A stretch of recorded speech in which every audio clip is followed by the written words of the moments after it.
Hello दोस्तों, कैसे हो आप लोग। तो स्वागत करता हूँ मैं आपका अमित जोन यूट्यूब चैनल पर। मैं हूँ आपका शुभचिंतक अमित। और चलिए स्टार्ट करते हैं ये वीडियो।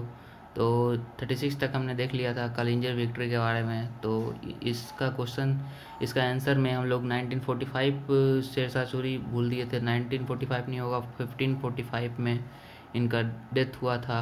इंजीनियर के गलती के कारण उन्होंने तोप इन्हीं पे छोड़ दिया था। चलिए आते हैं नेक्स्ट क्वेश्चन। हम लोग आते हैं नेक्स्ट क्वेश्चन पे। तो warmest month of south India. तो साउथ इंडिया का वार्मेस्ट मंथ कौन सा होता है। तो साउथ इंडिया का वार्मेस्ट मंथ होता है अप्रैल। अप्रैल महीना को साउथ इंडिया में सबसे गर्म महीना का संज्ञा दिया गया है। ठीक है, नेक्स्ट क्वेश्चन पे आते हैं। Which planet is known as balloon of gases. तो जैसा कि मैंने अपने पिछले वीडियो में बताया था आप लोगों को कि जो वेनस है, वेनस सल्फ्यूरिक एसिड क्लाउड से घिरा हुआ है चारों तरफ से। और इसलिए जो भी इस पर गैस आता है, जो भी लाइट आता है बाहर से, उसको ये एब्जॉर्ब कर लेता है। और एब्जॉर्ब करने के लिए ही ये चमकीला ग्रह भी दिखाई देता है। इसलिए बैलून ऑफ गैसेस हम लोग वेनस को कहते हैं। ठीक है, next question. Which river is known as south Ganga. तो ये बड़ा ही कॉन्ट्रडिक्टरी क्वेश्चन है। कहीं कहीं पे ऑप्शन आपको गोदावरी नहीं देगा, कहीं कहीं पे कावेरी नहीं देगा। तो ये क्वेश्चन का मेन आंसर गोदावरी है। गोदावरी को हम लोग साउथ गंगा के नाम से जानते हैं। लेकिन अगर एग्ज़ाम में नहीं हो गोदावरी तो कावेरी मार सकते हैं। लेकिन मेनली हम लोग गोदावरी को ही साउथ गंगा के नाम से जानते हैं। और नेक्स्ट क्वेश्चन पे आते हैं। Tuensang is a famous district of which state. तो ट्वेनसांग जो है फेमस डिस्ट्रिक्ट है कहाँ का। तो ट्वेनसांग नागालैंड का फेमस डिस्ट्रिक्ट है। तो फेमस डिस्ट्रिक्ट बोला गया है, फेमस क्यों है। फेमस इसलिए है क्योंकि यही वो डिस्ट्रिक्ट है जिसमें जो है आर्मी रूल अभी लगा है गवर्नमेंट के द्वारा। क्योंकि यहाँ का जो नागा ट्राइब थे वो वायलेंट बहुत हो गए थे। ठीक है, तो इसलिए ट्वेनसांग फेमस डिस्ट्रिक्ट है, वो नागालैंड का है। ठीक है। Blood pumping is the responsibility of which part of the brain. तो ब्लड पंपिंग कौन से पार्ट ऑफ ब्रेन रिस्पॉन्सिबल है इसके लिए। तो सेरेबेलम, याद रखिएगा सेरेबेलम जो होता है हम लोग के हिंड ब्रेन में होता है, पीछे के भाग में गला के पास, यहाँ से ही कान के पास से ही ये पंप करता है ब्रेन में ब्लड जो होता है लेफ़्ट साइड में आपके। तो और बीच का पार्ट तो मेडुला हो गया, सामने वाला सेरेबेलम हो गया। और हाइपोथैलेमस ग्लैंड होता है जो कि टेम्परेचर कंट्रोल करता है बॉडी का। ठीक है, नेक्स्ट क्वेश्चन पे आते हैं। Which of the following contains maximum size brain as per the body size. तो human, ant, elephant and whale. तो हम लोग जानते हैं कि जो maximum part of the body, मतलब इस बॉडी के साइज़ के हिसाब से 2% जो है पार्ट ह्यूमन का होता है। एंट का, एलिफेंट का होता है। एलिफेंट का 0. उतना बड़ा शरीर में 0.15% इसका होता है एलिफेंट का ब्रेन। और आप लोगों को जान करके हैरानी होगा कि एंट का जो बॉडी साइज के रिस्पेक्ट में इसका ब्रेन है हाथी से ज़्यादा होता है। ठीक है, तो ह्यूमन हो जाएगा इसका आंसर 2% ब्रेन। वेल का भी उसमें उसके बॉडी साइज से बहुत कम होता है, लगभग 7.8 kg का होता है वेल का ब्रेन। ठीक है, तो याद रखिएगा ह्यूमन का ब्रेन का जो रेशियो है बॉडी से वो 2% है। और सबसे ज़्यादा बड़ा ही respective to the body human का ब्रेन बड़ा होता है। ठीक है, next question. Aravalli range is situated in. तो अरावली रेंज कहाँ है। तो हम लोग जानते हैं राजस्थान के हिस्से में अरावली रेंज पड़ता है। ठीक है, अगर ये मान लिया जाए ये भारत है, मानिए कैसे आप लोग देखते हैं,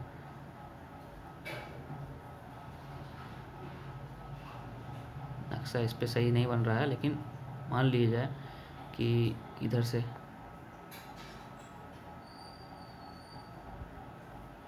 late us suppose Aravalli range यहाँ पे पड़ता है राजस्थान के हिसाब से।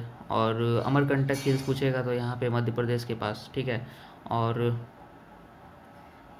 अगर वेस्टर्न घाट पूछेगा तो यहाँ पे आएगा, ईस्टर्न घाट पूछेगा तो यहाँ पे आएगा, नीलगिरी पर्वत पूछेगा तो यहाँ पे आएगा।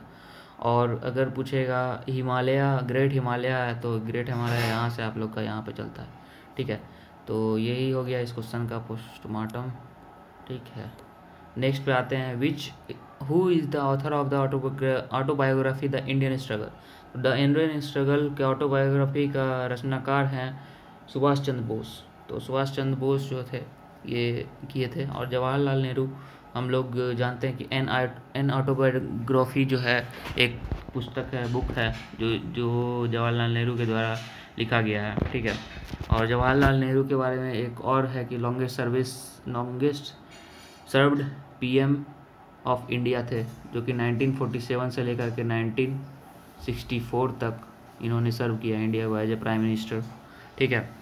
और लाला लाजपत राय, तो ये इनका साइमन कमीशन के बाद 1928 में इनका 30 अक्टूबर 1928 को इनका मृत्यु हो गया था। मौलाना अब्दुल कलाम आज़ाद ये थे सबसे पहले भारत जब आज़ाद हुआ था उसके बाद सबसे पहले एजुकेशन मिनिस्टर थे, ठीक है। Which organisation was established by Raja Ram Mohan Roy prior to Brahmo Samaj? ब्रह्म समाज से पहले कौन सा इस्टेब्लिश किया गया था ऑर्गेनाइजेशन? तो ऑर्गेनाइजेशन का बात किया गया यहाँ पे, तो ऑर्गेनाइजेशन में आ जाएगा आपका आत्मीय सभा। आत्मीय सभा कब किया गया था इस्टेब्लिश? तो आत्मीय सभा आपका किया गया था 1815 को आत्मीय सभा किया गया था। उसके बाद ब्रह्म समाज किया गया था। ब्रह्म समाज, ये ऑर्गेनाइजेशन का बात हो रहा है, तो ब्रह्म समाज 1828 में हुआ था। 1828 को इन्होंने बनाया था ऑर्गेनाइजेशन राजा राम मोहन राय ने। और राजा राम मोहन राय का ही ये है संवाद कौमुदी। ये क्या है? तो बंगाली न्यूज़पेपर है संवाद कौमुदी। इसका पब्लिशिंग स्टार्ट कब हुआ था? 1819 में, ठीक है। तो ये याद रखना है, ये सब इम्पोर्टेंट है। और आर्य समाज जो है, आर्य समाज दयानंद सरस्वती का है, स्वामी दयानंद सरस्वती का आर्य समाज के फाउंडर हैं, फाउंडेशन ऑर्गेनाइजेशन के फाउंडर हैं, ठीक है। Next question, the first women to become the chief minister of any state in India was? तो ये यूपी, जो उस समय यूनाइटेड प्रोविंसेस होता था, तो यूपी का ही फर्स्ट वुमेन जो थी, जो कि चीफ मिनिस्टर बनी, वो सुचेता कृपलानी जी थी, ठीक है। और ये अगर पूछेगा कि फर्स्ट गवर्नर कौन थी, तो सरोजनी नायडू थी, ठीक है। Next question, in how many phases general election in 2019 was done? तो जनरल इलेक्शन हम लोग 2019 का जानते हैं 7 फेजेस में हुआ था, ठीक है। और नेक्स्ट क्वेश्चन पे आते हैं हम लोग, the parliament of Afghanistan was build by? तो अफगानिस्तान का पार्लियामेंट किसके द्वारा बनाया गया है? तो हमारा देश इंडिया के द्वारा, भारत के द्वारा बनाया गया है अफगानिस्तान का प्रेसिडेंट। और अफ़गानिस्तान के प्रेसिडेंट का अगर नाम पूछेगा तो क्या है? तो नाम है मजलिस ए नमायदानगम। तो मजलिस ए नमायदानगन जो है, अटपटा नाम है थोड़ा, याद रख लीजिएगा आप लोग। ये है अफ़गानिस्तान का पार्लियामेंट का नाम। रसिया का पार्लियामेंट का नाम पूछेगा तो फेडरल असेंबली कहलाता है। जापान का अगर पूछेगा तो डाइट कहलाएगा, जापान का हो जाएगा डाइट, ठीक है। और अगर यूएसए का पूछेगा, यूएसए का पार्लियामेंट तो ऐसे नहीं है, लेजिस्लेटिव बॉडी है, तो उसको लेजिस्लेटिव बॉडी को हम लोग कहते हैं कांग्रेस, ठीक है। चाइना का पूछेगा, चाइना का हो जाएगा आपका नेशनल पीपल्स कांग्रेस एनपीसी जो है, ये पार्लियामेंट हो जाएगा। ब्रिटेन का तो पार्लियामेंट ही बोलते हैं हम लोग, ठीक है। और इज़राइल का आप लोग कमेंट में बताइएगा, इज़राइल के जो पार्लियामेंट जो है उसका क्या नाम है, ठीक है। बहुत इंपॉर्टेंट क्वेश्चन है, आता है बार बार, ये इज़राइल का तो पूछता ही है, ठीक है। Who among the following was India's defense minister during 1971 war?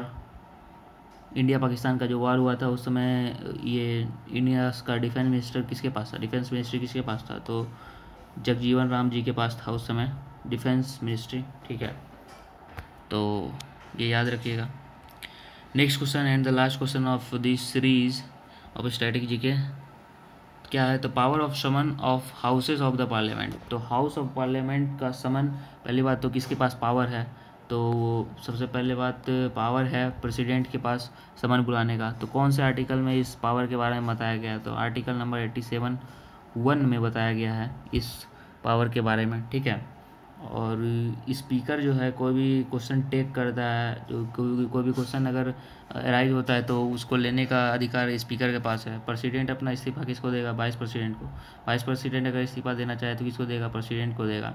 Speaker अगर देना चाहे तो किसको देगा? डिप्टी स्पीकर को देगा, ठीक है। प्राइम मिनिस्टर जो है अपॉइंट किया जाता है, प्राइम मिनिस्टर इलेक्ट नहीं किया जाता है। ये क्वेश्चन आता है बार बार, प्राइम मिनिस्टर इलेक्ट किसके द्वारा किया जाता है? प्रेसिडेंट के द्वारा इलेक्ट किया जाता है, अपॉइंट किया जाता है, याद रखिएगा, अपॉइंट किया जाता है। प्राइम मिनिस्टर इलेक्ट नहीं किया जाता है, प्राइम मिनिस्टर अपॉइंट किया जाता है, ठीक है। तो यही था, और आप लोग सपोर्ट बनाए रखिए। ये क्वेश्चन था, टोटल 50 क्वेश्चन का सीरीज जो है ख़त्म हो गया आज, ठीक है। Thank you for viewing this video, listening to me, and please do like, share and subscribe.